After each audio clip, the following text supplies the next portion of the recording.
complete favor of the topic. We're going to define as interest as something you do which you find beneficial, and government policy as the policies that run the country, as a constitution that runs the country.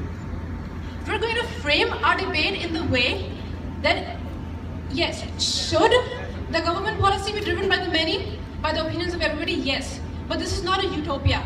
Is it driven by the many and not the few? No. And that is exactly what the topic is asking, and that is exactly what we're going to argue for.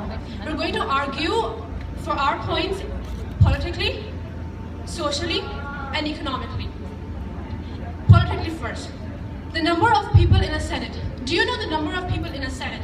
Congress have 535 voting members, 453 representatives, and 100 senators.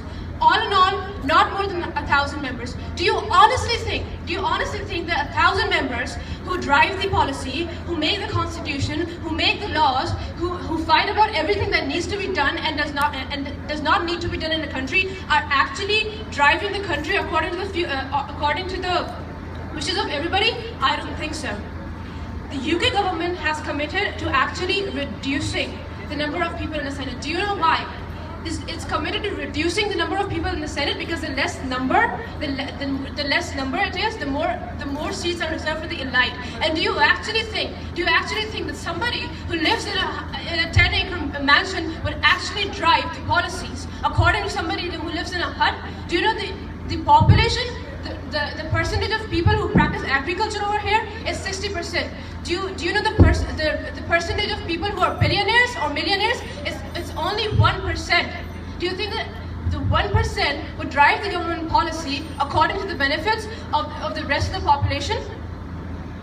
Let's talk about minorities. The total number of seats in a Senate for women and minorities, that includes disabled people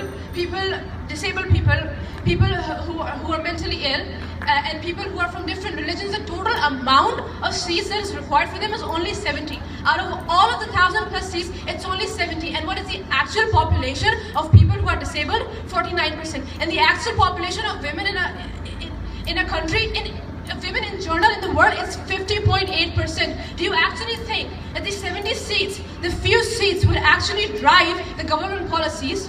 And that would be according to the number of many and not the number of two? I don't think so.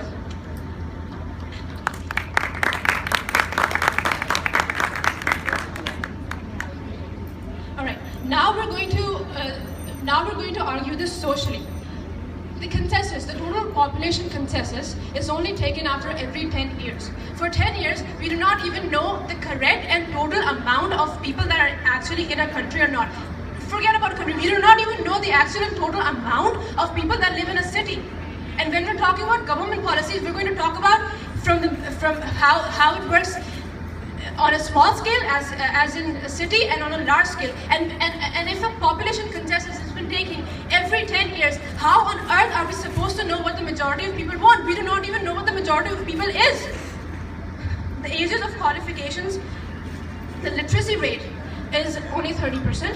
The employment rate is only 7.8%. Now socially, if a person who does not really have a job, the employment rate is after all 7.8%. He does not have a job, or even if he does it, it's a minimum wage job, and his literacy rate, his qualifications are not that good. Do you honestly think that somebody like that would be elected or even selected for a Senate? And if somebody like that, somebody who makes the 99% of the population, thank you.